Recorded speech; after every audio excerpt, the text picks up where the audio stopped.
أعوذ بالله من الشيطان الرجيم. بسم الله الرحمن الرحيم.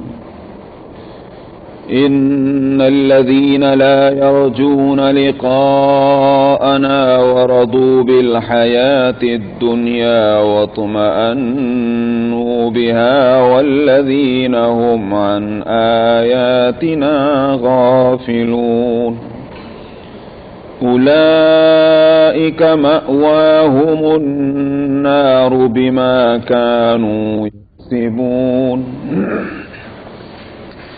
إن الذين آمنوا وعملوا الصالحات يهديهم ربهم بإيمانهم تجري من تحتهم الأنهار في جنات النعيم دعواهم فيها سبحانك اللهم وتحيتهم فيها سلام وآخر دعواهم أن الحمد لله رب العالمين.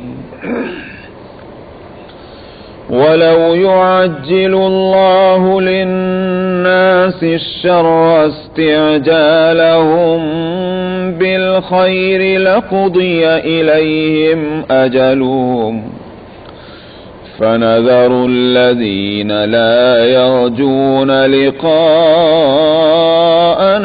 في طغيانهم يعمهون. وإذا مس الإنسان الضر دعانا لجنبه أو قاعدا أو قائما فلما كشفنا عنه ضره مر كأن لم يدعنا إلى ضر مسه كذلك زين للمسرفين ما كانوا يعملون. ولقد أهلكنا القرون من قبلكم لما ظلموا وجاءتهم رسلهم بالبينات وما كانوا ليؤمنوا كذلك نجزي القوم المجرمين. ثم جعلناكم خلائف في الأرض من بعدهم لننظر كيف تعملون. وإذا تتلى عليهم آياتنا بينات قال الذين لا يرجون لقاءنا ائت بقرآن غير هذا أو بدله قل ما يكون لي أن أبدله من تلقاء نفسي إن أتبع إلا ما يوحى إلي إني أخاف إن عصيت ربي عذاب يوم عظيم. قل لو شاء الله ما تلوته عليكم ولا أدراكم به فقد لبثت فيكم عمرا من قبله أفلا تعقلون. فمن أظلم ممن افترى على الله كذبا أو كذب بآياته إنه لا يفلح المجرمون. ويعبدون من دون الله ما لا يضرهم ولا ينفعهم ويقولون هؤلاء شفعاؤنا عند الله قل أتنبئون الله بما لا يعلم في السماوات ولا في الأرض سبحانه وتعالى عما يشركون وما كان الناس إلا أمة واحدة فاختلفوا ولولا كلمة سبقت من ربك لقضي بينهم فيما فيه يختلفون ويقولون لولا أنزل عليه آية من ربه فقل إنما الغيب لله فانتظروا إني معكم من المنتظرين صدق اللہ العظیم. گزشتہ آیتوں میں حیات بعد الموت، مر کر دوبارہ زندہ ہونے اور قیامت برپا ہونے کی دلیلیں دی گئی تھی. کیوں ہوگی دوسری زندگی؟ یہاں اسی دعوے کی ایک اور دلیل دی جا رہی ہے. ان الذین لا یرجون لقاءنا ورضوا بالحیاة الدنیا واطمأنوا بها والذین هم عن آیاتنا غافلون. جو لوگ ہم سے ملنے کی امید نہیں رکھتے،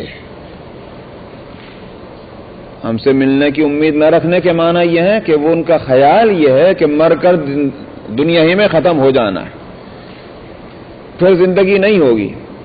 جب زندگی نہیں ہوگی تو اللہ سے ملیں گے بھی نہیں، جب اللہ سے ملیں گے نہیں تو ان کے سامنے جواب بھی نہیں دینا. یہی دنیا کی زندگی ہے، یہیں ختم ہو جانا ہے. سارا قصہ اور سارا کھیل بس یہی کا ہے.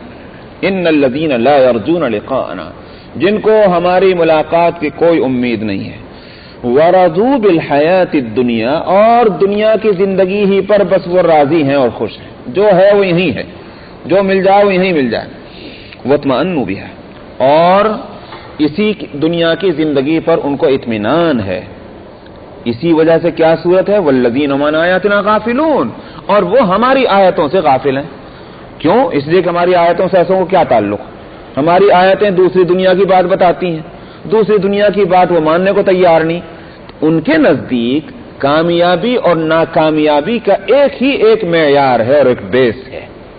دنیا میں جتنا سامان عیش جمع ہو جائے اتنی زندگی کامیاب ہے، اور جتنا سامان عیش کی کمی ہوتی چلی جائے اتنا ہی دنیا میں کامیابی کی کمی ہوگی زندگی کے اندر. یہی ان کے پاس معیار ہے. قرآن اس کے مقابلے میں ایک دوسرا معیار جب پیش کرتا ہے تو وہ اس کو مانتے نہیں. اس واسطے کہ قرآن معیار جو پیش کرتا ہے وہ یہ حق اور صداقت، سچائی زندگی میں کتنی ہے. جس کی زندگی میں یہ چیزیں زیادہ ہوں گی وہی کامیاب اور سکسیسفل ہے، اور چاہے سامان عیش کم ہو یا زیادہ ہو. اور اگر یہ نہیں تو چاہے سامان عیش دنیا کا کتنا بھی زیادہ ہو اس کی زندگی کبھی بھی سکسیس نہیں ہو سکتی. یہ ہے قرآن کا معیار. اب دو کے اندر بالکل زمین اور آسمان کا فرق ہے. اس واسطے والذین هم عن آیاتنا غافلون، یہ ہماری آیتوں سے غفلت کرنے والے ہیں. تو اب سوال یہ ہے، دو قسم کے لوگ دنیا میں ہو گئے. ایک تو وہ لوگ ہیں کہ جنہوں نے حق اور صداقت کو مقصود زندگی بنایا، اپنی زندگی کا ایم بنایا، اور اس کے واسطے انہوں نے محنتیں کی، مشقتیں کی، سمجھ میں آیا، اور ہر طرح کا نقصان انہوں نے گوارا کیا. کہا گیا کہ یہ گھر اس طرح خریدنا ناجائز، بہت اچھا نہیں لیتے. یہ کھانا اس طرح سے کھانا ناجائز، بہت اچھا نہیں کھاتے. یہ جاب اور یہ بزنس اس طرح کی ناجائز کے بہت اچھا نہیں کرتے. کیوں نہیں کرتے؟ اس لیے کہ ہم کو حق چاہیے، ہم کو صداقت چاہیے، ہمیں جو ہے وہ اللہ کا خوف ہمارے دل میں ہے، ہم اس کو دل سے دور نہیں کرنا چاہتے. اس کے واسطے انہوں نے کتنی تکلیفیں اٹھائیں، کتنے عیش اور عشرت کے سامان پر انہوں نے لات مارے ہیں.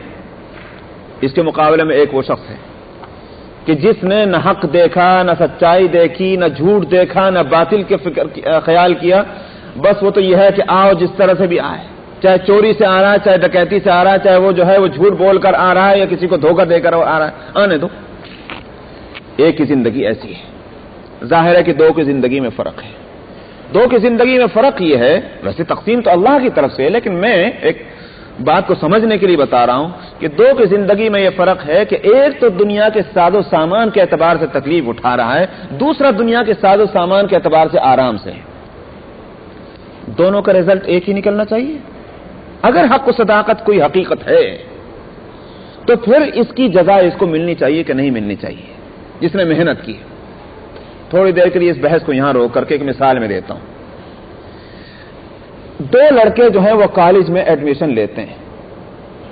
ایک لڑکا یا لڑکی وہ ہے کہ جو برابر محنت کرتی ہے، کلاس اٹینڈ کرنا، ٹیچر کی بات کو پوری توجہ سے سننا، اس کے نوٹس لینا، گھر آ کر ہوم ورک کرنا، اس کے لیے راتوں کو جاگنا پڑتا ہے تو راتوں کو جاگنا، کھانے اور پینے کو اگر ٹائم سے بے ٹائم کرنا پڑتا ہے تو وہ کرنا۔ ایک ہی فکر ہے کہ میں کسی طرح سے جو مجھے استاد اور ٹیچر مجھے پڑھا رہا ہے یا میرے کورس کے اندر جو چیز ہے میں اس سے چھوٹنے نہ پائے کہ چیز میں لے لوں۔ ظاہر ہے کہ کھیلنے کے وقت کھیلنے کا دل چاہتا ہے، نہیں جاتا۔ ٹی وی دیکھنے کے وقت ٹی وی دیکھنے کو دل چاہتا ہے، نہیں دیکھتا۔ سمجھ میں آیا؟ اور دوستوں اور رشتہ داروں کے یہاں جانے کا وقت ہے، دل چاہتا ہے، نہیں جاتا۔ کیوں؟ ایک ہی مقصد ہے۔ ساری قربانیاں اس کو گوارا مگر اس کو قربان کرنے کو تیار نہیں۔ ظاہر تکلیف اٹھا رہا ہے یہ شخص۔ ایک وہ شخص ہے، ایک وہ لڑکا یا لڑکی ہے کہ دوست نے پکارا، انہوں نے کہا آ جاؤ کھیلیں گے، ہاں ہاں چلو۔ اس کو نہ اس کی کوئی فکر ہے کہ میری کلاس کا ٹائم ہے، نہ اس کو اس کا کوئی احساس ہے کہ میرا ہوم ورک کیا پڑا ہوا ہے، ٹیچر نے کیا پڑھایا۔ کلاس میں بھی بیٹھا تو ایک دوسرے سے باتیں کرنے کی فکر میں لگا ہوا۔ سمجھ میں آیا؟ یہ دو قسم کے لڑکے۔ کیا دونوں کا رزلٹ ایک ہی آنا ہے؟ اگر دونوں کا رزلٹ ایک ہی آنا ہے اس کالج کے اندر، قبل اس کے کہ اس کالج میں بچوں کی زندگی برباد ہو، اس کالج کو بند کر دینا چاہیے۔ وہ کالج نہیں ہے۔ کالج وہی ہے کہ جس میں دو قسم کے بچوں کے رزلٹ دو قسم کے آنے چاہیے۔ ٹھیک یہی ہماری پوری زندگی کا نقشہ ہے۔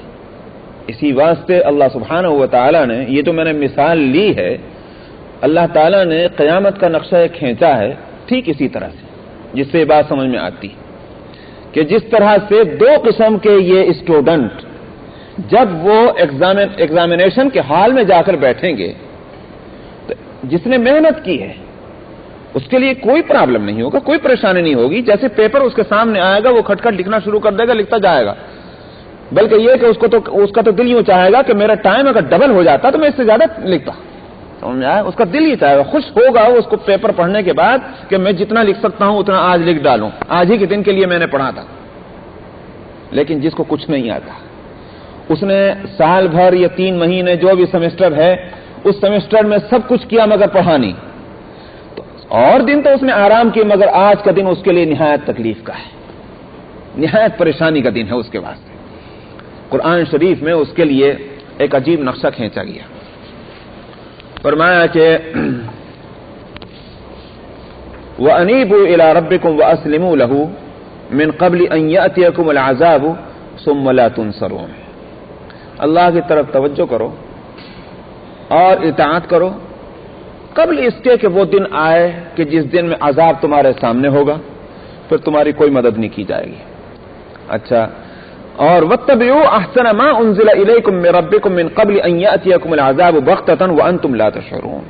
اس کتاب کو، اس حدیث کو، شریعت اسلامیہ کو جو پیغمبر کو دی گئی ہے، اس کی پیروی کرو، اس کو فالو کرو قبل اس کے کہ اچانک ایمرجنسی جس کو کہا جائے کہ سڈنلی اچانک ایک عذاب آ جائے، تمہیں پتہ ہی نہ چلے کدھر سے عذاب آیا۔ وانتم لا تشعرون، یہاں تک تو اس کو گویا تنبیہ کی گئی، ہدایت کی گئی۔ آگے فرمایا گیا ان تقول نفس یا حسرۃ علی ما فرطت فی جنب اللہ وان کنت لمن الساخرین۔ اس وقت یوں کہے گا، ہائے ہائے افسوس، آج یہ کیسا دن ہے، کاش میں غفلت نہ کرتا، میں ہر دن پورا پورا کام کرتا, میں تو مذاق اڑایا کرتا تھا. کس کی مذاق اڑاتا تھا؟ جیسے وہ اسٹوڈنٹ مذاق اڑاتا تھا محنت کرنے والوں کی, ہمیں کیا آنکھیں خراب کرو گے, ہر وقت پڑھنے میں لگے رہتے ہو, ہر وقت کتابی پہ اوندھے رہتے ہو, نہ دوستوں سے مطلب نہ کھانے سے مطلب, اس کی مذاق اڑاتا ہے. ٹھیک اسی طرح سے آج وہ لوگ کہ جو دنیا کے دھندوں میں لگے ہوئے ہیں ان کی مذاق اڑاتے ہیں کہ جن کے سامنے حق اور باطل کا فرق ہے, جو اپنے اوقات کو اللہ کی یاد میں, جو اپنی زندگی کے اندر گویا ساری تکلیفیں اٹھانا گوارا ہے مگر شریعت کے خلاف کرنا گوارا نہیں, ان کو کہتے بڑے بیوقوف لوگ ہیں, یہ تو مسجد کے لوٹے پھوڑنے والے ہیں, یہ مسجد کے چٹائیاں توڑنے والے ہیں, ان کو کیا پتا دنیا کی. مذاق اڑا. وَإِن كُنتُ لَمِنَ السَّاخِرِينَ, میں تو مذاق اڑایا کرتا تھا دنیا میں, کاش میں یہ حرکت نہ کرتا. او تقول لو ان اللہ ہدانی لکنت من المتقین. وہ اسٹوڈنٹس جو وہاں اب اس کے سامنے پیپر رکھا ہوا ہے, وہ ایک لفظ نہیں لکھ سکتا, وہ کبھی تو اپنے اوپر افسوس کرے گا, کبھی کیا کہے گا, اجی میرے ابا اما نے نہیں مجھے کہا, ایک دفعہ نہیں ٹوکا کہ بیٹے ہوم ورک کر لے, تو اسکول نہیں جاتا, دیکھ دوستوں میں مطلب, مجھے کہا ہی نہیں. سمجھ آیا؟ تو اسی طرح یہاں کہے گا لو ان اللہ ہدانی لکنت من المتقین. اجی اللہ میاں نے مجھے ہدایت نہیں دی, اگر اللہ میاں مجھے ہدایت دیتے تو میں تو بڑا متقی بن جاتا. لکنت من المتقین. تو اللہ میاں پر بھی الزام دھریں گے جیسے وہ لڑکا اور لڑکی جو ہے اپنے ماں باپ پر الزام دھرتا ہے کہ ماں باپ ہی نے مجھ سے نہیں کہا. تو ایسے یہ لوگ قیامت میں اللہ پر الزام لگائیں کہ اللہ نے ہم کو ہدایت نہیں دی. او تقول حين ترى العذاب لو ان لي كرة فاكون من المحسنين. وہ اسٹوڈنٹ اس ایگزامینیشن کے حال میں یہ ساری باتیں سوچنے کے ساتھ یوں بھی کہے گا اللہ میری توبہ, اب تو کر لیے میں نے, کر لی, اب جو نکلوں گا ایک دوست سے نہیں ملوں گا, ٹی وی نہیں دیکھوں گا, مووی نہیں دیکھوں گا, بس پڑھنے میں لگوں گا. واقعی بڑا نقصان ہوتا ہے اس طرح سے, اب کے نہیں میں یہ کام کروں گا. سمجھ میں آیا؟ لیکن سوال یہ کہ آئندہ کرے گا نہیں کرے گا, اب تک جو ہو گیا اس کا تو حشر یہ ہونا ہی. تو اسی طرح سے وہ لوگ وہ بھی قیامت میں کہے گا او تقول حين ترى العذاب لو ان لي كرة فاكون من المحسنين. یا پھر عذاب کو دیکھنے کے وقت یوں کہے گا اگر مجھے دوبارہ دنیا میں بھیج دیا جائے پھر میں تو نیک لوگوں میں ہو جاؤں گا, میں نہیں کروں گا یہ سب حرکتیں جو اب تک کر کے آیا. دیکھ لیجیے آپ جو حالت اس اسٹوڈنٹ کی ایگزامینیشن کے حال میں ہوتی ہے, اس روم میں ہوتی ہے, ٹھیک یہی حالت اس بندے کی قیامت کے دن ہوگی. اس لیے میں نے وہ مثال وہاں سے لی تھی کہ اگر دونوں کا رزلٹ یکساں نہیں ہے دو قسم کے اسٹوڈنٹ کا, تو پھر کیوں امید لگا کے بیٹھا جائے کہ صاحب دنیا میں ٹھیک ہے ہم لوگ کیسے بھی گزار لیں, اللہ رحیم ہے, اللہ کریم ہے, اللہ تو معاف فرمانے والے ہیں. یہاں ایک بات میں اصولی بتلا دوں, ہم لوگ ذرا یہاں آ کر گڑبڑ کر جاتے ہیں. اللہ اگر رحیم ہے اور ہیں کوئی شبہ نہیں, اللہ کریم ہے بالکل کوئی شبہ نہیں, مگر صرف آخرت ہی میں اللہ رحیم اور کریم ہے, دنیا میں نہیں. کیا خیال ہے؟ آپ کہیں گے دنیا میں نہیں ہے, دنیا میں ہے کہ نہیں؟ دنیا کی زندگی جو ہماری ہے اس کے اعتبار سے اللہ رحیم اور کریم ہے کہ نہیں ہے؟ اچھا صاحب, اللہ میاں رب ہیں, ہاں ہیں, اللہ رازق ہیں, ہاں ہیں. پھر سارے عقیدے کے باوجود ہم کیوں ضروری سمجھتے ہیں کہ محنت کریں؟ اگر ہم سمجھتے ہیں کہ اللہ کریم ہے, اللہ رحیم ہے, اللہ رب ہے, اللہ خالق ہے, اللہ رازق ہے, لیکن اس کے باوجود ہم سمجھتے ہیں کہ اگر ہم ہاتھ پہ ہاتھ رکھ کے بیٹھے رہے تو اللہ کریم ہے مگر اللہ تعالیٰ مہربانی فرما کر آسمان سے نہیں گرائیں گے میرا کھانا, اگرچہ اللہ کی قدرت میں ہے. اللہ کی قدرت میں ہے, کیا انکار کریں گے آپ؟ اللہ کی قدرت میں ہے کہ نہیں؟ اللہ تعالیٰ جب اگر اپنے بندے کو کھلانا چاہے تو اس طرح کھلا سکتا ہے. حضرت زکریا علیہ السلام نے حضرت مریم, حضرت عیسیٰ علیہ السلام کی والدہ کو جو جا کر دیکھا, انا لکی ھذا یا مریم انا لکی ھذا, اجی یہ بے موسم کے پھل تمہارے پاس کہاں سے آ رہے ہیں؟ حضرت زکریا علیہ السلام کی کفالت میں تھی, پرورش میں تھی. حضرت زکریا علیہ السلام حضرت مریم کو ٹیک کیئر کرتے تھے, لیکن جب جا کر ان کے کمرے میں دیکھیں, روم میں دیکھیں تو بڑے اچھے اچھے کھانے وہاں رکھے. بھئی کہاں سے آ رہے تمہارے پاس کھانے؟ قالت ہوا من عند اللہ. حضرت مریم علیہ السلام نے کہا اللہ کے پاس. تو معلوم ہوا کہ اللہ اگر غیب سے اس دنیا کی زندگی میں کسی کو کھلانا چاہے تو کھلا سکتا ہے, قدرت ہے. مگر اس عقیدے کے باوجود ہم میں کون ہے جو گھر میں یہ کہہ کر بیٹھ جائے کہ اللہ تو رازق ہے, مجھے کوئی ضرورت نہیں باہر جانے کی, محنت کرنے کی, اللہ مجھے یہ کھلا دے گا؟ کیوں نہیں کرتے؟ مگر ہم سمجھتے ہیں کہ اللہ رازق ہے, مگر اس کے باوجود اس دنیا کا سسٹم یہ ہے, اس دنیا کا مزاج یہ ہے کہ اگر ہم کو کھانا ہے تو اس کے لیے سامان ہم کو مہیا کرنا پڑے گا، نہیں کریں گے تو بھوکا ہی مرنا پڑے گا. سمجھنا ہے نہیں بات؟ یہ بات الگ ہے. یہ سارے امکانات ہم کو خوب اچھی طرح سے معلوم ہے. پتہ نہیں میں گھر سے باہر نکلوں تو ایکسیڈنٹ تو نہیں ہو جائے، پتہ نہیں میں چل سکوں نہیں چل سکوں، پتہ نہیں میری جان نکل جائے کہ نہیں نکل جائے. یہ سارے خطرے کے باوجود انسان پھر یہ ساری محنت کرتا ہے، کیونکہ اس کو یہ یقین ہے کہ اگر میں محنت نہیں کروں گا تو مجھے پھل نہیں ملے گا. بات سمجھ میں آئی نہیں بات؟ جب یہ ہے آخرت کے تعلق سے ہم کیوں سوچ کر بیٹھ جاتے ہیں نہیں اللہ بڑے کریم ہیں، ہم گناہ کر لیں اللہ معاف کر دیں گے، اللہ بڑے رحیم ہیں، ہم یہ خطا کر لیں اللہ معاف کر دیں گے. وہاں بھی یہی سسٹم ہے کہ اگر محنت کرو گے تو اس کا پھل ملے گا، نہیں محنت کرو گے تو نہیں ملے گا. اللہ رحیم وہاں بھی ہے، اللہ رحیم یہاں بھی ہے. کچھ آئی سمجھ میں بات نہیں؟ ہم دھوکہ کھاتے ہیں کہ نہیں کھاتے؟ تو دنیا کے معاملے میں محنت کو ضروری سمجھتے ہیں اور آخرت کے معاملے میں ہم سمجھ لیتے ہیں کہ اللہ رحیم ہے. تو اللہ دونوں جگہ کے اعتبار سے رحیم ہے، یہاں بھی اور وہاں بھی. اور نظام اللہ کا ایک ہی ہے، قانون اللہ کا ایک ہی ہے، وہ اس دنیا کے لیے بھی اور اس دنیا کے لیے بھی. محنت سے ہی کسی کو ملتا ہے، یہاں بھی محنت سے ملتا ہے اور وہاں بھی محنت ہی سے ملے گا، بغیر محنت نہیں ملتا. ہاں قدرت ہے اللہ کو، وہ قدرت ایسی ہے جیسے دنیا میں بے محنت کسی کو دے دیتے ہیں اللہ تعالیٰ. مگر یہ سب کچھ دیکھنے کے باوجود کوئی آدمی محنت سے نہیں روکتا اپنے آپ کو، اس لیے کہ جانتا ہے کہ عادت اللہ کی اور ہے، قدرت اللہ کی اور ہے. تو ایک ہے اللہ کی قدرت، ایک ہے اللہ کی عادت. اللہ کی قدرت تو وہ ہے کہ حضرت مریم کو کھلا دیا. اللہ کی عادت یہ ہے کہ ہمیں اور آپ کو بغیر محنت نہیں ملتا. اسی طرح سے قدرت اللہ کی یہ ہے کہ ایک زندگی بھر کے گنہگار انسان کو ایک کلمہ طیبہ لا الہ الا اللہ محمد رسول اللہ زندگی میں پڑھا ہوگا اس نے. جیسا کہ حدیث میں آتا ہے نا ایک واقعہ کہ ایک شخص اس کے سارے اعمال دیکھ لیے جائیں گے، سارے اعمال دیکھیں گے، برائی برائی برائی برائی، کوئی نیکی ہے ہی نہیں. فرشتے کہیں گے ساری برائیاں، اللہ میاں اس کے تو اعمال میں. اللہ تعالیٰ فرمائیں گے اور دیکھو کچھ نکلتا ہے کیا. فرشتے کہیں گے ایک ایک چیز دیکھ لی، سوائے برائی کے کچھ نکلتا ہی نہیں. اللہ تعالیٰ نے فرمائیں گے اور دیکھو شاید مل جائے. تلاش کرنے سے ایک جگہ کہیں کو دبا ہوا مل جائے گا کلمہ لا الہ الا اللہ محمد رسول اللہ. وہ اس نے کہا ہوگا کبھی زندگی میں، وہ کہیں اس پورے انبار کے اندر زندگی کے اعمال کے وہ پڑا ہوا ہے، وہ نکالیں گے. خداوندہ یہ ایک ملا ہے، میں اسے وزن کرو، تولو، اس کو وزن کیا جائے گا تو سارے اعمال زندگی کے ایک طرف ایک پلڑے میں اور یہ کلمہ طیبہ لا الہ الا اللہ دوسرے پلڑے میں، یہ جھک جائے گا اور اعمال جو ہے اس کا پلڑا اوپر اٹھ جائے گا. وہاں جائے گا لے جاؤ اس کو جنت میں. تو یہ حدیث ہے. مگر ظاہر بات ہے اس کے سوا اور کوئی صورت نہیں کہ یہ اللہ کی قدرت ہے.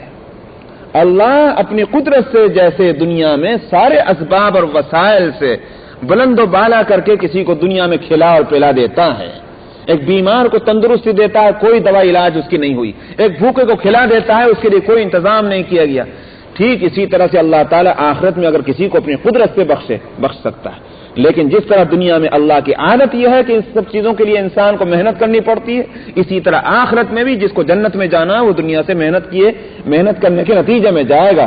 ایسا نہیں ہو سکتا کہ دنیا میں ساری غفلتیں، ساری جو ہے وہ کوتاہیوں کے باوجود اللہ میاں چونکہ رحیم ہے اس کو جنت میں بھیج دیں گے.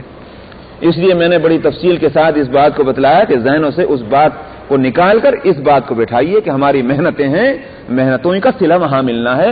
ورنہ تو کوئی ظاہر ہے کہ پھر تو بے وقوفی ہو جائے گی دنیا میں محنت کرنے کی. اس سے زیادہ بڑھ کر کون بے وقوف ہوگا کہ دنیا میں محنت کی اور آخرت میں جانے کے بعد معلوم ہوا کہ نہیں عمل کو کوئی نہیں پوچھا جاتا، بس اللہ میاں سب کو اپنے فضل سے جنت میں بھیج رہے. کیا کہیں گے بھائی ہم لوگ تو بے وقوفی نکلے دنیا میں کہ ہم نے ساری محنتیں یوں ہی کی. تو اس واسطے ہاں یہاں ایک سوال اگر پیدا ہو تو اس کو بھی دور کر دو، اور وہ یہ جو حدیث میں آتا ہے کہ نبی کریم صلی اللہ علیہ وسلم نے فرمایا کہ جو جائے گا جنت میں اللہ کے فضل سے جائے گا. حضرت عائشہ نے عرض کیا یا رسول اللہ وانت، اور آپ؟ فرمایا کہ ہاں میں بھی. اس کا مطلب کیا ہے؟ بے شک ظاہر حدیث کے معنی یہ ہیں کہ اعمال کی وجہ سے جنت میں نہیں جائے گا، اللہ کے فضل سے جائے گا. مگر یہ ایسا ہی ہے، اس سے دھوکہ نہ کھائیں آپ. یہ ٹھیک ایسا ہی ہے کہ جیسے میں اور آپ جاب کرتے ہیں، جاب کرنے کے بعد آتے ہیں اور آنے کے بعد اگر ہمارے اندر ایمان ہے تو ہم کہتے ہیں اللہ تیرا شکر ہے کہ تو نے ہم کو روزی دی. ارے سبحان اللہ، کوئی دیکھنے والا یوں کہے اللہ میاں کا اس میں کیا دخل ہے صاحب؟ آپ گئے تھے، آپ نے محنت کی تھی، 8 گھنٹے کی آپ نے جاب کی، محنت کی آپ نے، اس کے بعد آپ کو جو ہے چیک ملا ہے سیلری کا، اس میں اللہ میاں کا شکر کیا مطلب؟ آپ کیا کہیں گے؟ اللہ میاں کا شکر تو ہے، اس لیے کہ یہ میرے ہاتھ کس نے دیے، یہ میرے پیر کس نے دیے، اور یہ مجھے جاب کس نے دلائی؟ سینکڑوں پھرتے ہیں میاں میرے جیسے قابلیت والے، لیکن جاب کے لیے تڑپتے پھر رہے ہیں، اس کے باوجود اگر مجھے آج جاب ملی تو یہ اللہ کا فضل ہے، کہیں گے نہیں کہیں گے؟ ٹھیک اسی طرح سے یوں سمجھ لیجئے وہاں بھی یہی بات کہ ظاہر اسباب جو ہیں وہ تو اعمال ہوں گے جنت میں جانے کا سبب، لیکن حقیقی سبب جیسے دنیا میں کامیابی کے لیے حقیقی سبب اللہ کا فضل ہے، اسی طرح جنت میں داخلے کا حقیقی سبب جو ہے وہ اللہ کا فضل ہوگا۔ نبی کریم صلی اللہ علیہ وسلم کا فرمانے کا حاصل یہی ہے، اعمال کی کوئی بے قیمتی نہیں ہے، اعمال کی اہمیت کو نہیں گھٹانا ہے، اس لیے کہ وہ اللہ کا قانون یہی ہے کہ جو جیسا کرے گا ویسا بھرے گا۔ ان الذين لا يرجون لقاءنا ورضوا بالحياة الدنيا واطمأنوا بها والذين هم عن آياتنا غافلون، کہ بلا شبہ جو لوگ نہیں امید رکھتے ہماری ملاقات کی اور راضی ہو گئے ہیں وہ دنیا کی زندگی پر اور وہ اسی پر مطمئن ہے، اس سے آگے کی کوئی فکر ان کو ہے ہی نہیں۔ والذین هم عن آیاتنا غافلون، اور جو لوگ ہماری آیتوں سے غافل ہو گئے یہی وہ ہیں کہ جن کا ٹھکانہ جہنم ہوگا، آگ، مأواہم النار بما کانوا یکسبون، اس لیے کہ انہوں نے یہی کیا تھا، حرکتیں ان کی یہی تھیں، اس کی وجہ سے تو برے اعمال کا، غفلتوں کی سزا ان کو وہاں ملنی ہے۔ ان الذین آمنوا وعملوا الصالحات یہدیہم ربہم بایمانہم، فرمایا ان کے مقابلے میں جو لوگ ایمان لے آئے اور نیک عمل کیا، اللہ تعالی ان کا رب ان کی رہنمائی فرمائے گا ان کے ایمان کی وجہ سے۔ دیکھیں یہاں ایمان لائے اور وہاں بما کانوا یکسبون فرمایا تھا، سمجھا پیچھے کی آیت میں، تو ایمان کا نتیجہ جنت اور وہ جو ہے اعمال بد کا نتیجہ جہنم، تو دونوں میں کوئی مقابلہ نہیں۔ یہاں ایمان سے مراد یہ نہ سمجھیے گا خالی کلمہ ہے، خالی عقیدہ ہے، خالی بلیو ہے، عمل کا اس میں کوئی دخل نہیں، یہ ہرگز مطلب نہیں۔ اگر بد عملیوں کی سزا جہنم ہے، نیک عمل کی سزا جزا جنت ہوگی، بغیر نیک عمل کے جنت میں نہیں جائے گا۔ جب ایمان قرآن کہتا ہے تو اس سے مراد ہرگز یہ نہیں ہے کہ صاحب روح بغیر باڈی کے، کیوں صاحب سول بغیر باڈی کے کہیں دیکھا آپ نے؟ کہیں نہیں۔ یہ دیکھیے آپ نے، انسان کی سول تو ہے مگر انسان کا باڈی نہیں، یہ تو کہیں بھی نہیں ہوگا۔ تو سول کے واسطے باڈی چاہیے، شاید اسی واسطے حدیث میں آتا ہے کہ شہداء کی ارواح کو یہاں شہادت کے بعد ہی سے ان کو سبز پرندوں کی پوٹوں کے اندر، پوٹے جو کس کو کہتے ہیں، پوٹے جانتے ہیں آپ؟ پرندوں کا پوٹا جس کو ہوتا ہے یہاں جو جس کے اندر وہ غذا بھرتا ہے اسے پوٹے کہتے ہیں۔ تو سبز پرندوں کے پوٹوں میں شہداء کی ارواح کو رکھا جائے گا اور وہ عرش کے نیچے وہ اڑتے پھرتے ہیں آرام کے ساتھ۔ یہ کیوں رکھا گیا؟ جنت میں جب جائیں گے قیامت کے برپا ہونے کے بعد تب ان کو وہاں کے مناسب جسم مل جائے گا، لیکن اس وقت تک کے لیے ان کی روحوں کو کسی ایسے جسم میں رکھنا ہے ضرور کہ تاکہ یہ گویا حرکت کر سکیں، چلیں پھریں، جو بھی ہے۔ بغیر باڈی کے روح نہیں رہ سکتی، نہ حرکت کر سکتی وہ۔ تو جیسے بغیر باڈی کے روح نہیں، اسی طرح سے بغیر اعمال کے ایمان نہیں۔ اعمال اصل میں ایک باڈی ہے، روح اس کی جو ہے اس کا نام ہے ایمان اور بلیف۔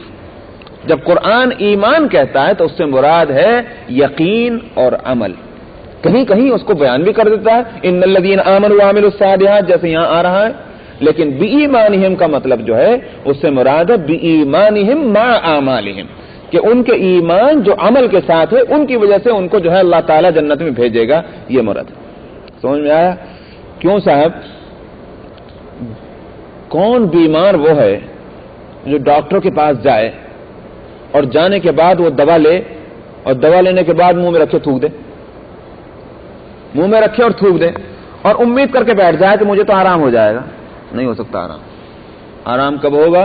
دوا معدے کے اندر پہنچے، پیٹ کے اندر پہنچے وہ دوا، تب وہ پورے باڈی کے اندر جب پھیلے گی تب اس کا اثر ظاہر ہوگا کہ یہ بیماری دور ہوگی اور اس کو صحت ملے گی۔ اسی طرح سے اگر کسی کو بھوک لگ رہی ہے، وہ کھانا کھانا چاہتا ہے، تو اس کی بھوک کب دور ہوگی؟ کیا منہ میں رکھ لینے سے اور چبا لینے سے اور باہر تھوک دینے سے اس کا پیٹ بھر جائے گا؟ نہیں، اس کو اندر اس کو نگلنا پڑے گا، بلکہ نگلنا ہی نہیں، اگر کوئی رکاوٹ ایسی یہاں لگی ہوئی ہے کہ نگل بھی لیا لیکن معدے میں نہیں پہنچ رہا ہے، اور معدے میں پہنچنے کے بعد بھی اس کے وہاں کا جو مشین جو ہے وہ سرکولیٹ نہیں کر رہی ہے کہ جس کی وجہ سے یہ غذا ہضم ہو اور پوری باڈی کے اندر بلڈ بن کر کے وہ نہ پھیلے، اس کی نہ بھوک جائے گی اور نہ اس کو صحت اور تندرستی ملے گی۔ ٹھیک اسی طرح سے ایمان کا معاملہ ہے کہ ایمان اگر دل کے کسی گوشے میں پڑا ہوا ہے لیکن وہ وہاں سے اس کی حرکت اس طرح نہیں ہو رہی ہے کہ پوری باڈی کے اندر اس کے اثرات پھیلیں اعمال کی صورت میں، ہاتھ سے کیے جانے والے عمل ہاتھ سے کیے جا رہے ہوں، پیر سے کیے جانے والے عمل پیر سے کیے جا رہے ہوں، آنکھوں سے کیے جانے والا عمل آنکھوں سے کیے جا رہا ہو، زبان سے کیے جانے والا عمل زبان سے کیے جا رہا ہو، اگر یہ ایمان کے یہ اثرات اس طرح اعضاء بدن پر نہ پڑ رہے ہوں، اس کا ایمان کبھی مکمل نہیں ہوگا۔ سمجھ میں آیا؟ اس کو کبھی بھی بیماریوں سے، روح کی بیماریوں سے تندرستی نصیب نہیں ہوگی۔ تو بی ایمانہم کے اندر عجیب بات ہے کہ دنیا کے، میں اس لیے مثال دے رہا ہوں کہ دنیا کے سسٹم سے اس سسٹم کو الگ مت کیجیے۔ اللہ تعالیٰ اسی واسطے آخرت کو سمجھانے کے لیے کیوں آخر یوں کہتا ہے کہ ان فی اختلاف اللیل والنہار لآیات، دن اور رات کے الٹ پھیر میں تمہارے لیے نشانیاں ہیں، سورج اور چاند کے اندر تمہارے لیے نشانیاں ہیں، ہواؤں کے چلنے میں تمہارے لیے نشانیاں، کیوں کہتا ہے قرآن؟ آخرت کا مضمون سمجھانا ہے اور دنیا کے یہ قصے سناتا ہے قرآن، یہ اسی واسطے کہ بے وقوفوں وہاں کے سسٹم کو یہاں کے سسٹم سے الگ مت سمجھو، جو یہاں کے تقاضے ہیں ٹھیک اسی طرح سے وہاں بھی کچھ تقاضے ہوں گے۔ تو ایمان کے لیے بھی ضرورت ہے اعمال کی، اور اعمال ہوں گے ایمان کے ساتھ، ایمان کے مناسب، تب ایمان کو طاقت پہنچے گی، تب اس کا یہ اثر ظاہر ہوگا کہ اللہ سبحانہ و تعالیٰ اس کی رہنمائی فرمائیں گے۔ کہاں کے لیے رہنمائی فرمائیں گے؟ کہاں کے لیے راستہ بتلائیں گے؟ جو اس کے منزل ہے یعنی جنت۔ یہدیہم ربہم بایمانہم تجری من تحتہم الانہار، وہ جگہ کون سی ہے اس کو بتایا ہی نہیں، اس کو نہ بتا کر کے اس کا انٹروڈکشن اس طرح کرا رہے ہیں، خود سمجھ میں آ جائے گا کہ جنت۔ فرمایا کہ تجری من تحتہم الانہار، ان کے نیچے نہریں بہتی ہوں گی۔ کن کے نیچے؟ ان جنتیوں کے نیچے، جنت والوں کے نیچے، مطلب جنت میں، فی جنات النعیم، نعمت والی جنتوں کے اندر۔ دعواہم فیہا سبحانک اللہم وتحیتہم فیہا سلام، وہاں دعا، ان کی دعائیں ان کے منہ سے نکلتی ہوں گی سبحانک اللہم، کسی کو دیکھ کر کے منہ سے لفظ نکلے گا سبحان اللہ۔ بعض مفسرین نے یہ کہا ہے کہ جس کو یوں کہیے کہ کوڈ ورڈ، جیسے دنیا میں کوڈ ورڈ ہوتے ہیں، اس کوڈ ورڈ سے ہی آدمی جو ہے پہچانا جاتا ہے۔ ملٹری کے میں اصول ہوتے ہیں کہ صاحب تمہارا کوڈ ورڈ یہ ہوگا۔ اب اگر جنگ میں گئے، میدان میں گئے، تو وہ کوڈ ورڈ ہی سے ایک فرد دوسرے فرد کو پہچان پاتا ہے کہ یہ ہمارے بٹالین کا ہے، ورنہ وہ کوڈ ورڈ یوز نہ ہو تو ہو سکتا ہے اندھیرے میں اپنے ساتھی کو مار دے۔ سمجھ آئی نہیں بات؟ وہ کوڈ ورڈ سے پہچانے جاتے ہیں کہ بھئی یہ ہماری ملٹری ہے، ہماری کنٹری کا ہے، اور یہ دوسری کی کنٹری کا ہے۔ جنت والوں کا بھی کوڈ ورڈ ہوگا۔ جنت والوں کا کوڈ ورڈ کیا ہوگا؟ اللہ کی طرف جب خطاب ہو تو سبحانک اللہم، اور جب کسی انسان کی طرف ہو تو کیا ہوگا؟ سلام۔ وتحیتہم فیہا سلام، سلام یہ کوڈ ورڈ ہے۔ اسی واسطے چونکہ مسلمان جو ہے مومن، وہ اصل میں جنتی ہے، اس کے جنتی ہونے کی علامت یہ ہے کہ جو کوڈ ورڈ اہل جنت کا ہے اس کو دنیا ہی میں دے دیا گیا۔ اسی واسطے مسلمانوں کا سلام ہے السلام علیکم، یہ تحیہ۔ تحیہ کہتے ہیں کسی سے ملاقات کے لیے جو لفظ بولے جاتے ہیں۔ مثال کے طور پر ہندوستان میں جائیے تو نمستے کہیں گے، سمجھ میں آئے صاحب؟ اور ان کے انگلش میں دیکھیے تو آپ گڈ مارننگ کہیں گے، گڈ آفٹر نون کہیں گے، جو بھی کچھ کہیں۔ مسلمانوں کا اپنا ایک لفظ ہے وہ ہے سلام۔ تو یہ کیا ہے؟ دراصل یہ کوڈ ورڈ ہے جنت کا۔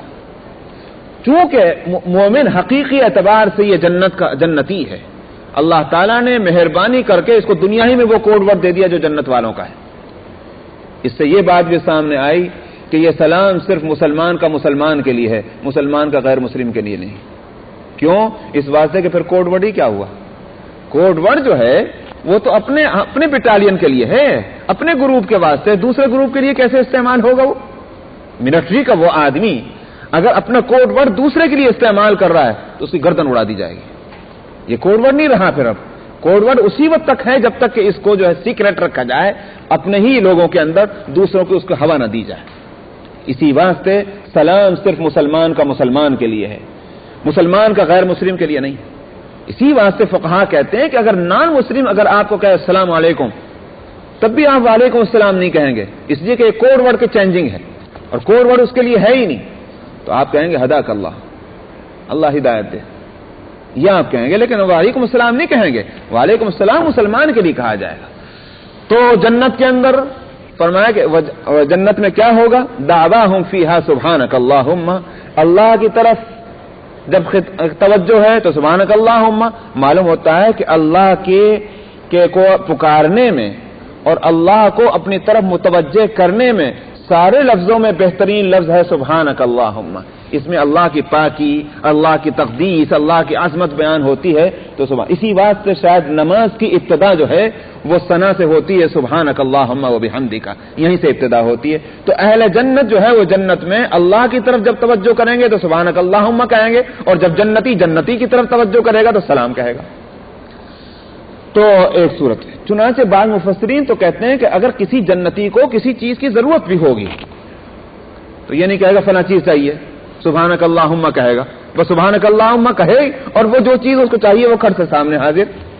تو یہی دعا ہوگی اس کی. دعواہم, یہاں لفظ دعویٰ کہا گیا کہ اس کی دعا جو ہوگی بس سبحانک اللہم.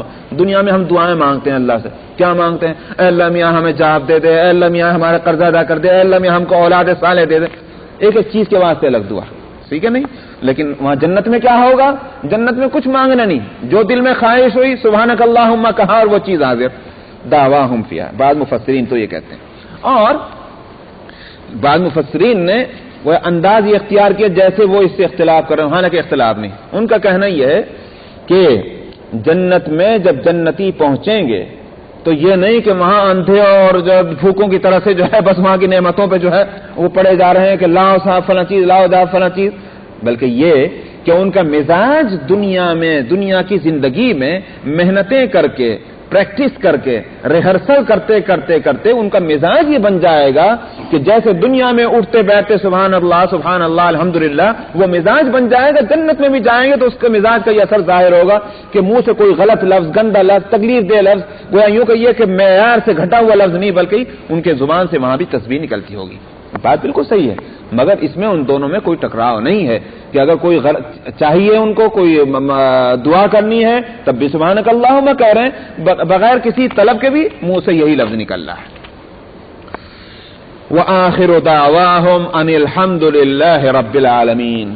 جب کسی چیز کی ضرورت ہے تو سبحان اللہ, اور جب چیز مل گئی تو الحمدللہ. اسی واسطے آپ کھانا کھائیں دنیا میں تو مستحب یہ ہے, مسنون یہ ہے کہ اللہ کا نام لے کر بسم اللہ پڑھ کر کھانا کھائیں, اور جب کھانے سے فارغ ہو جائیں تو الحمدللہ کہیں. پانی پینا ہے تو بسم اللہ پڑھ کر پانی پی لیں تو الحمدللہ کہیں. آپ سونے کے لیے جا رہے ہیں تو سوئیں تو بسم اللہ پڑھ کر سوئیں, جب اٹھیں تو الحمدللہ کہیں. تو نعمت کے سے فائدہ اٹھانا ہو تو بسم اللہ کہہ کر اس سے فائدہ اٹھانا شروع کیجئے, اور جب نعمت سے فائدہ اٹھا لیں تو الحمدللہ کیجئے. تو یہی صورت وہاں جنت میں ہوگی, سبحانک اللہم اور الحمدللہ. وآخر دعواہم, اور ان کی دعاؤں کا آخر ہوگا الحمدللہ رب العالمین. اسی سے مفسرین اور فقہا کہتے ہیں کہ دعا کے آداب میں سے یہ ہے کہ جب دعا انسان ختم کرے تو کہے کہ وآخر دعوانا ان الحمدللہ رب العالمین. اسی سے وہ لفظ لیے گئے ہیں کہ وآخر دعواہم ان الحمدللہ رب العالمین. تو واقعی اہل ایمان کو جنت میں جو کام ان کو جا کر کرنے ہیں وہ کام اللہ تعالیٰ نے یہیں سے ان کو عادت ڈلوا دی کہ تم جنت میں جانے والے ہو, لہذا یہیں سے وہ سارے کام کرو. دیکھا آپ نے جب کوئی امریکہ آتا ہو انڈیا سے, سمجھ میں آیا تو اس کو بتاتے ہیں دیکھو جی وہاں جب ایئرپورٹ اترو گے تو وہاں اس طرح کا ہوگا, شکاگو کا ایئرپورٹ فلاں آدمی اس طرح ملے گا, اور باہر جو ہوگی وہ تمہیں ٹیکسی ملے گی ہرٹز کی اور نیشنل کی فلاں کی یہ وہ, اور اس طرح تمہیں کاؤنٹر پہ جا کر تم یوں کہو گے تو یہ ہوگا, وہ ساری چیزیں پہلے ہی بتا دیں آپ. اب وہ آدمی جو پہلے ہی اس نے پورا سبق پڑھ لیا ہے, شکاگو کے ایئرپورٹ پہ جیسے آ کے اترے گا وہ یوں کہے گا کہ ہاں صاحب کوئی آپ کو تکلیف تو نہیں ہوئی جب میزبان نہیں, کہنے کا بالکل ایسا معلوم ہوا جیسے میں جانا پہچانا ہوں, میرے لیے کوئی پریشانی نہیں ہوئی شکاگو میں اترتے وقت, ایسا معلوم ہوا جیسے میں بار بار یہاں آ چکا ہوں. کیسے معلوم ہوا یہ؟ اس لیے کہ بتانے والے نے اس کو اچھی طرح سمجھا دیا تھا کہ یہ سب کچھ ہوگا تو اس کی وجہ سے ایسا لگا جیسے جانا پہچانا ہو. تو اسی طرح سے اللہ تعالیٰ اہل ایمان کو دنیا ہی میں جنت کی ان ساری باتوں کا عادی بنا رہے ہیں تاکہ جب جنت میں جائے تو کوئی اجنبیت نہ ہو, ایسا معلوم ہو کہ ہم تو یہیں کے رہنے والے ہیں. وآخر دعواهم ان الحمد للہ رب العالمین ولو يعجل الله للناس الشر استعجالهم بالخير لقضي اليهم اجلهم.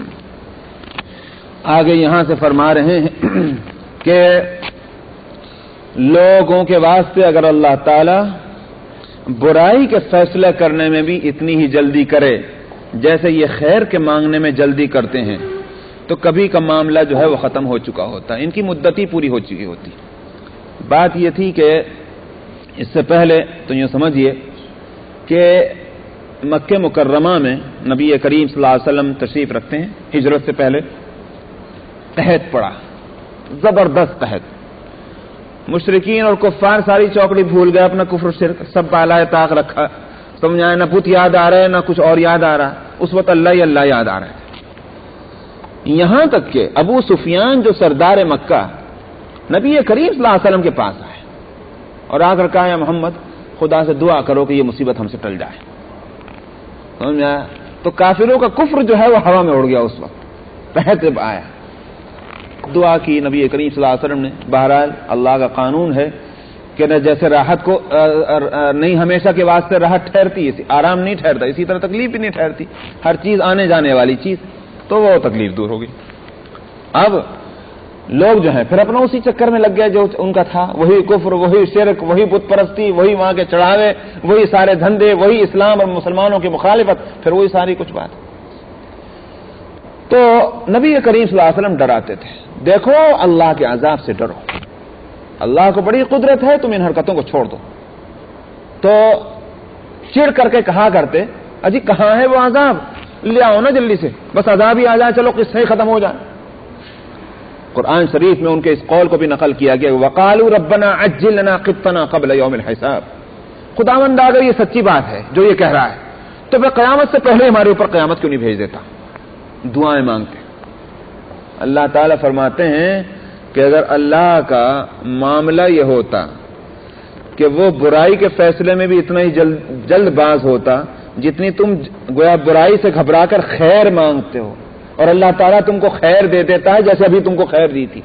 چند ہی دن تم پریشان ہوئے تو اللہ اللہ کرنے لگے, اور اللہ میاں نے ان ساری باتوں کو الگ ہٹا کر کے کہ یہ میرے دشمن تھے, یہ مخالف تھے, یہ مجھے یاد نہیں کرنے والے تھے, کافر تھے, مشرک تھے, ان ساری چیزوں کو الگ رکھ کر کے اور پھر مہربانی فرمائی اور تمہیں اس تکلیف سے نکال ڈالا. تو جیسے خیر کے بھیجنے میں اللہ جلدی کرتے ہیں, اسی طرح اگر اللہ شر اور برائی کے بھیجنے میں جلدی کرتے تو تمہارا معاملہ کبھی کا نمٹ چکا ہوتا.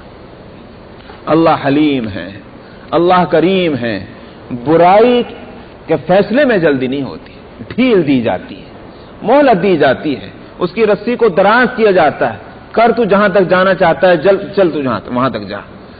لیکن جب انتہا کو بات پہنچ جاتی ہے تو پھر اس کی جب رسی کھینچتی ہے پھر ڈھیل نہیں دی جاتی. کھینچے گی تو ایک ہی دفعہ کھینچے گی, پھر ڈھیل نہیں. ڈھیل دینی ہے تو آخر تک دینی. اللہ تعالیٰ ڈھیل دیتے ہیں. تو بتلانا یہی ہے کہ ایک طرف تو اللہ کا یہ حلم ہے کہ تمہاری برائیوں کے باوجود اللہ تعالیٰ ڈھیل دیتے ہیں اور برائی کا فیصلہ جلدی نہیں کرتے, مگر ایک طرف تمہارا حال یہ ہے کہ ذرا پریشان ہوئے تو اللہ اللہ کرنے لگے, اور پریشانی دور ہو گئی تو پھر رام رام کرنے لگے. تمہارا حال یہ ہے, تم جلدی بھول جاتے ہو, مگر اللہ کا معاملہ ایسا نہیں ہے. وَلَوْ يُعَجِّلُ اللَّهُ لِلنَّاسِ الشَّرَّ اسْتِعْجَالَهُم. بعد اسی سے علماء نے اور فقہاء نے یہ کہا کہ اللہ تعالیٰ خیر کی دعاؤں کو جلدی قبول فرماتے ہیں اور برائی کی دعاؤں کو اللہ تعالیٰ جلدی قبول نہیں کرتے. کسی نے کہا اللہ کرے یہ مر جائے, اللہ میاں اس دعا کو جلدی قبول نہیں کرتے.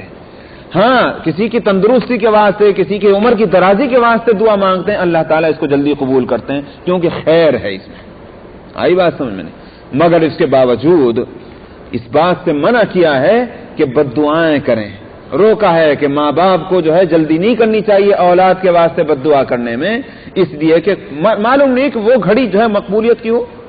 تو بندے نے اس وقت تو گھبرا کر کے, پریشان ہو کر کے, ایک مغلوب ہو کر کے دعا مانگ بد دعا کر دی اپنی اولاد کے واسطے یا اپنے کسی رشتہ دار کسی اور آدمی کے واسطے, اور وہ ہو گئی مقبول. اب اس کے بعد جب وہ حالات دور ہوئے, وہ جذبہ اور وہ جوش ختم ہوا, اب جو ہے افسوس کر رہے ہیں. ظاہر ہے جیسے کہ ایک صحابی کا واقعہ، اس سے بالکل مختلف، قبولیت کی بات میں بتا رہا ہوں. قبولیت کی کوئی گھڑی ہوتی ہے، اور وہ قبولیت کی گھڑی کی ایک مثال ایسی ہے کہ جیسے آپ دیکھتے ہیں کہ ہوائیں چلتی ہیں، ہوائیں جو ہے مختلف ہوتی.